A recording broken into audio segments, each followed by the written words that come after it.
So I got to Arizona and I was pretty messed up. Um, it started out that I was new there, didn't know anyone except my family, and I would be walking around and people would call me stupid under their breath as they passed by. There was a lot of that. There was a lot of that. And that's when I started to get even more paranoid. And when I started putting dots together along with a lot of other things that happened as well. But it started out with people whispering stupid as they passed by me under their breath. There was another time where I was leaving a store and there was a guy on the street and he was talking to a stranger out of nowhere, and he said something about did you hear anything about the Diablo? And that was another trigger for me. And this was about 2 weeks after I had got there, and I was at a bar. And I was outside smoking, and across the street was another bar. And I heard a female across the street yell my name.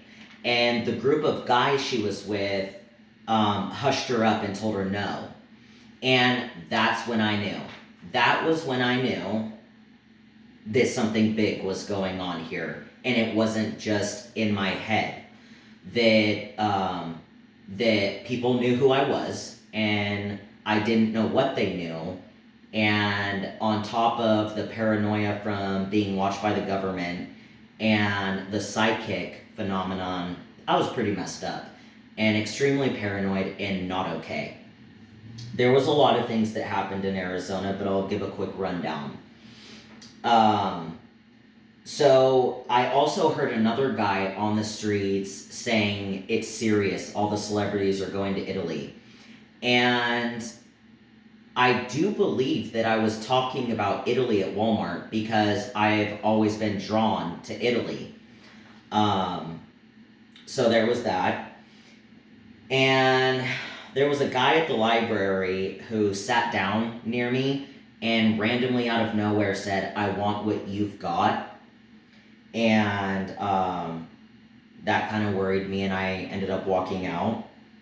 Um, there, there was there was a girl on the bus. I was riding the bus, and this girl started yelling at me. She said, "Everyone knows you're not on testosterone anymore."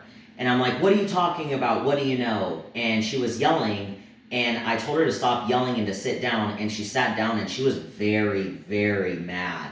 She was very, very mad at me, and I didn't know exactly why. And when I tried to ask her, she didn't say anything. And there was also a guy when I was donating plasma. This guy was sticking my arm, and he said, "I respect you, but I hate you." And I was shelter hopping. As you know, I was homeless for about 6 months out there shelter hopping. And there was one day where I went to a shelter to take a nap. I was extremely messed up and I was tired. So I went into this shelter, and there was some girls at the front desk. And I said, "I'm really tired, I need to take a nap." And she said, "Go ahead, we're the ones who actually make a difference in the world." And that really broke my heart. That one really messed me up. I didn't know why everybody hated me. I just know that I didn't know exactly what was going on, and it was really big, and I didn't know why everybody hated me, which contributed to a shit ton more paranoia. At the time, I also noticed the music starting to change. Um, a lot of weird things. Um, so when I was in a homeless shelter, I was reading a book in bed one night, and I was reading this book, and all of a sudden, I heard a bomb go off in my head, and I heard shrapnel flying, and my whole body got red hot on fire. I was like sweating, and I heard 3 gunshots, and I was in this trance. I think it lasted only for maybe like 5 to 10 seconds. It was really quick, and then I snapped out of it, and then I knew something was going to happen because my psychic abilities and phenomena had already been going on for months, and I knew something was going to happen, but I didn't know what it was, and I knew it was bad. So I continued to read, and then I went to bed.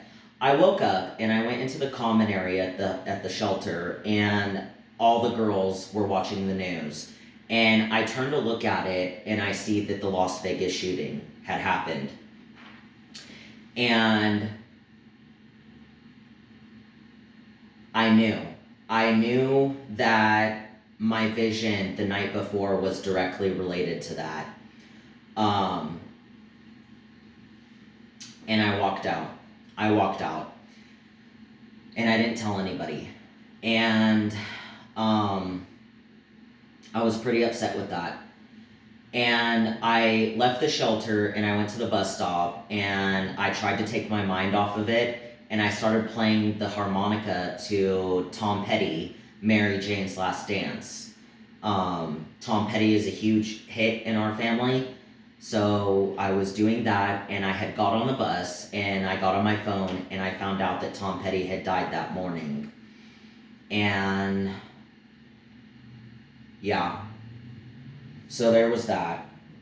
And there was another time where I got on the bus and a man got on the bus, and as soon as he saw me, he spit in my face. And that was pretty upsetting as well. And there was another time where I was walking home in the dark, and this guy down the street started yelling at me. He was acting really crazy, and he yelled at me, and I said, "Shut up." And he started chasing after me. Well, I ran, and he ran after me. He caught up to me, got me on the ground. I was kicking frantically, and I'll never forget the look in his eyes when he had his hands on my chest, and we made eye contact, and he had so much satisfaction that he had overpowered me. I'll never forget that look. And then there was another time where I was at the downtown bus station, and there was a group of guys at the bus station, and I was broke because I was homeless. So I asked for a cigarette, and all of the guys got really mad, and they started beefing their chest up and walking at me, and I was walking backwards, and I was like, "Hey guys, I'm a female, back off, it's fine, I don't need a cigarette." And they didn't stop. And I looked behind me to check my escape route, and there was a bunch of people sitting there watching the whole time. And I made eye contact with a man, and he could see the panic in my eyes.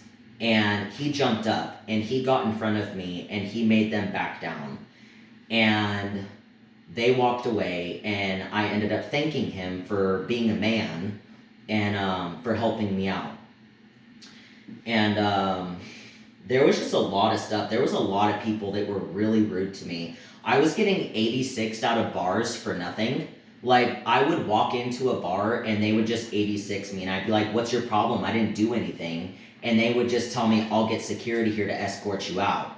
And I'm like, okay. I remember one time I went to go get food, and the female hostess wouldn't seat me. And a couple came in behind me, and she was going to seat them. And so I followed her, and I said, "Why aren't you seating me?" And she called security over and said that I put my hands on her when I didn't. And I left and went to another bar, and a cop came up behind me and grabbed me from behind and drug me to the cop car and slammed me on the trunk. And I blacked out, and I fought back. And it took 3 people to hold me down and shackle me and take me to jail.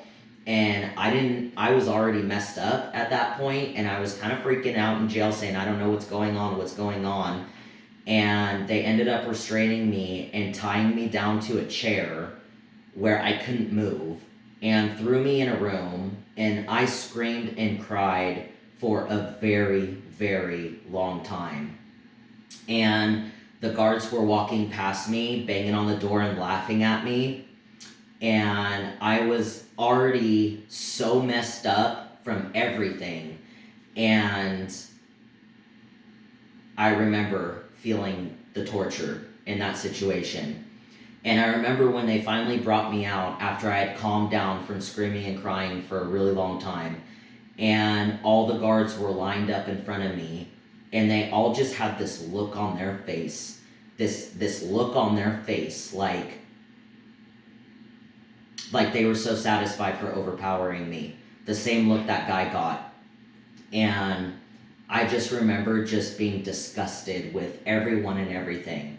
But eventually, I did get a job at a hotel, and there was this guy who worked there. He was kind of weird. I didn't want to talk to him.